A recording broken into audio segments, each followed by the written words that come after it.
నమస్తే, welcome to our channel. నేను మీ సిరి. Elections అయితే దగ్గర పడుతున్నాయి. ఇంకా అటు ఇటు చూస్తే 20 రోజులు అట్లా ఉన్నాయి అంతే. సో ఈ లోపు ఏంటంటే బెట్టింగ్ రాజాలు మాత్రం భారీగా బెట్టింగ్లు కాస్తున్నారు. కోట్లలో బెట్టింగ్ అయితే కాస్తున్నారు. ఇక్కడ ఏంటంటే నియోజకవర్గం వారీగా కాస్తున్నారు. ఇంకొకటి ఏంటంటే జగన్మోహన్ రెడ్డి గారికి సెకండ్ ఛాన్స్ ఉందా లేదని కాస్తున్నారు. అండ్ మంగళగిరిలో ఉన్న లోకేష్ గారి మీద కాస్తున్నారు, పవన్ కళ్యాణ్ గారి మీద కాస్తున్నారు. అండ్ దీని అంతటి గురించి కూడా హైదరాబాద్లో కూడా బెట్టింగ్లు జరుగుతున్నాయి. సో ఈ అంశాన్ని మనకి వివరించడానికి మనతో పాటు ఉన్నారు ప్రముఖ సీనియర్ జర్నలిస్ట్ దుర్గా కుమార్ గారు. నమస్కారం సార్. నమస్కారం సిరి, మన వీక్షకులు కూడా. సార్, ఇప్పుడు చూస్తుంటే కాయ్ రాజా రాయ్ ఎట్లా అంటే బెట్టింగ్స్. సో ఈ కాయ్ రాజా కాయలో బెట్టింగ్స్ ఎట్లా ఉన్నాయంటే జగన్మోహన్ రెడ్డి గారికి ఇంకొక ఛాన్స్, అండ్ షర్మిల గారి మీద, ఇంకా అవినాష్ రెడ్డి గారు కడప ఎంపీ సీట్ మీద, అండ్ ఇంకొకటి వచ్చేసి మంగళగిరిలో లోకేష్ గారి మీద, ఇంకా పవన్ కళ్యాణ్ గారి మీద అక్కడ పీఠాపురంలో. సో అసలు మెజారిటీ ఓట్లు అంటే 100 సీట్లు ఖచ్చితంగా అని చెప్పేసి కూటమి పైన కోట్లల్లో బెట్టింగ్లు అయితే జరుగుతున్నాయని చెప్పేసి మనకి వార్తలు వస్తున్నాయి. అండ్ హైదరాబాద్లో కూడా బాగా ఈసారి ప్రతిసారి చూస్తున్నట్టయితే కాకుండా ఈసారి అసలు ఎన్నికలు అనేది చాలా భిన్నంగా ఉంది, ప్రత్యేక ఆకర్షణ ఉందన్నట్టుగా వారు మాట్లాడుతున్నారు. నిజంగానే మరి కోట్లలో బెట్టింగ్ జరుగుతుందంటారు? ఇప్పుడు బెట్టింగ్లకు కాదేది అనర్హం అని శ్రీశ్రీ గారికి అన్నట్టు కవిత్వానికి కాదేది అనర్హం అని, ఇప్పుడు బెట్టింగులు అవన్నీ నువ్వు చెప్పినవి కాకుండా ఇవాళ జగన్మోహన్ రెడ్డి గారు పులివెందుల్లో మాట్లాడిన పిరికి మాటలతో ఇవాళ పులివెందుల మీద కూడా బెట్టింగులు జరుగుతున్నాయి. జగన్మోహన్ రెడ్డి గారు గెలుస్తారా ఓడిపోతారా?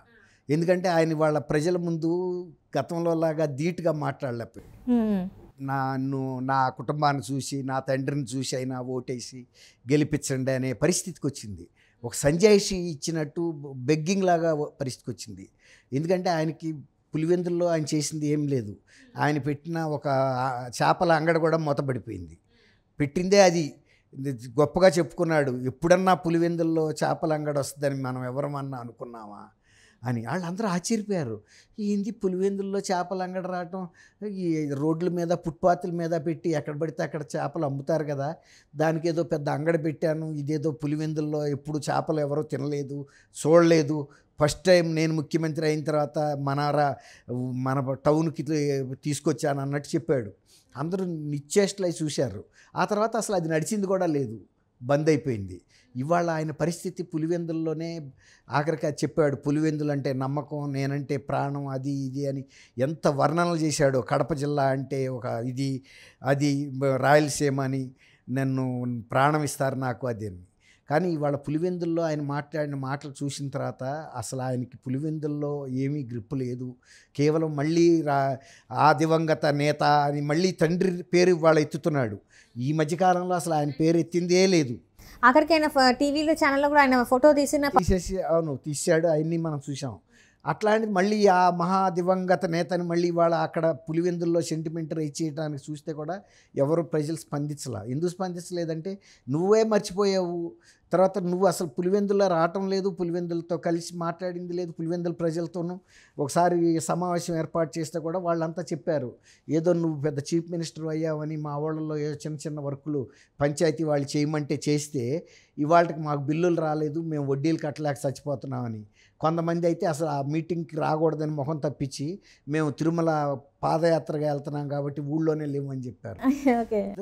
వచ్చిన వాళ్ళు ముఖాన్ని అడిగారు, మేము మీ కుటుంబానికి తరతరాలుగా విశ్వాసపాత్రులుగా ఉన్నాము, కానీ నువ్వు వచ్చిన తర్వాత మాతో అసలు ఏమాత్రం కూడా మాకు తగిన ఇది కూడా ఇవ్వట్లేదు, ప్రాధాన్యత కూడా ఇవ్వట్లేదు, మా ముఖం కూడా చూడటం లేదు, మీ మూలాన మా కుటుంబాలకి జరిగిన మేలు కూడా ఏం లేదు, ఇంకా ఎన్నాళ్ళు మోయాలి మీ పల్లకీలు అని చెప్పేసి ముఖాన్ని చెప్పి వెళ్ళిపోయారు. చేయలేదు, నేను చేస్తానని హామీ ఇచ్చాడు, కానీ ఆ తర్వాత కూడా జరగలేదని చెబుతున్నారు. ఇవాళ ఆయన వెళ్ళి పులివెందుల్లో మాట్లాడిన తీరుతో ఈ బెట్టింగ్ రాయలందరికీ కాళ్ళు వచ్చినాయి. ఎందుకంటే ఆయన అక్కడ గెలవలేడు, తర్వాత కడపలో కూడా ఈయన కూడా గెలవడు, అవినాష్, షర్మిల గెలుస్తుంది, లేకపోతే ఇంకెవరైనా గెలుస్తారు, అవినాష్ అయితే గెలవడు. ఎందుకంటే అవినాష్ నిర్దోష అని చెప్తున్నాడు కదా, అందుకే నేను సీట్ ఇచ్చాను.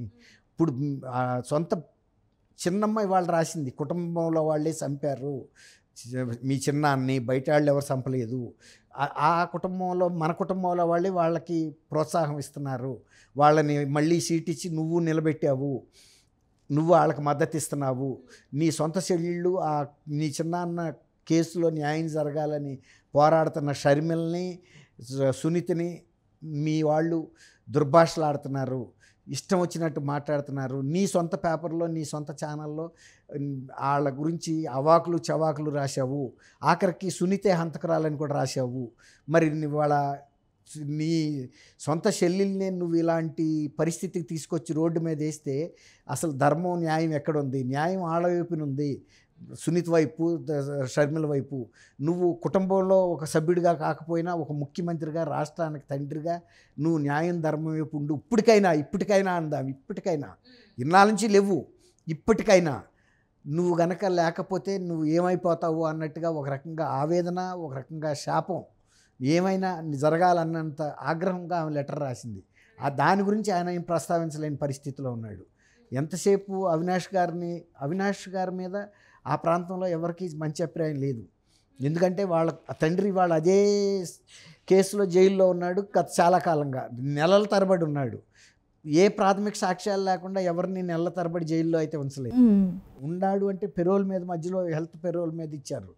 కానీ ఇవాళ జగన్మోహన్ రెడ్డి గారి పరిస్థితి, రాష్ట్రంలో 175 గెలవటం తర్వాత మాట, పులివెందుల సొంత స్థానం కూడా గెలుస్తానా లేదనే డౌట్ ఇవాళ ఆయన మాట్లాడటం ద్వారానే ఆయనే వ్యక్తం చేసుకున్నాడు. తను గెలుపు మీద తనకు అనుమానాలు వచ్చినాయి. దివంగత నేత రాజశేఖర రెడ్డి గారు ప్రస్తావన తీసుకొచ్చాడు. మళ్ళీ ఆ కుటుంబంలోకి వీళ్ళు వారసులా అని చెల్లెళ్ళని అడుగుతున్నాడు. ప్రజలు ఏమంటున్నారు? చెల్లెళ్ళే వారసులు, వాళ్ళు ధర్మం వైపు నిలబడ్డారు, నువ్వు ఆయన తమ్ముడిని హత్య చేసిన వాళ్ళని నువ్వు సమర్థించాడు కదా ఆయన. అతను చేయలేదు అని చెబుతున్నాడు కానీ మరి అది ఎవరికి చెప్పాలి?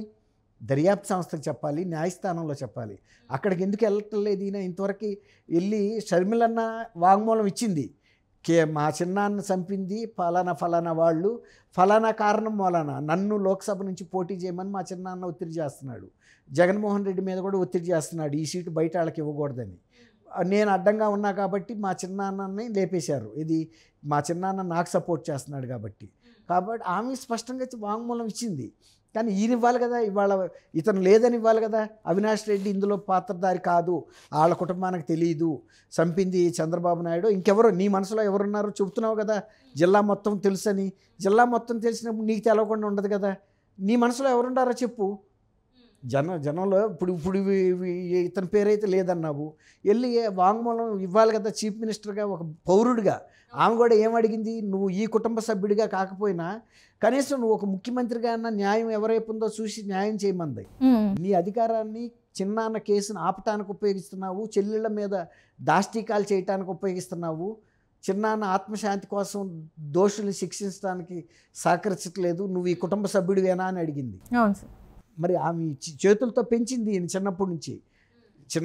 ఆయన వివేకానంద రెడ్డి గారు ఆమె పెంచారు కాబట్టి వాళ్ళకి ఆవేదన ఉంటుంది కదమ్మా. కాబట్టి ఇవాళ జగన్మోహన్ రెడ్డి గారు పులివెందుల్లో దోషిగా నిలబడాల్సి వచ్చింది. కాబట్టి ఆయన గెలుపు మీద అనుమానాలు ఆయనే రేకెత్తించాడు. అందుకనే బెట్టింగ్ రాయిళ్ళు ఉత్సాహంగా చేస్తున్నారు.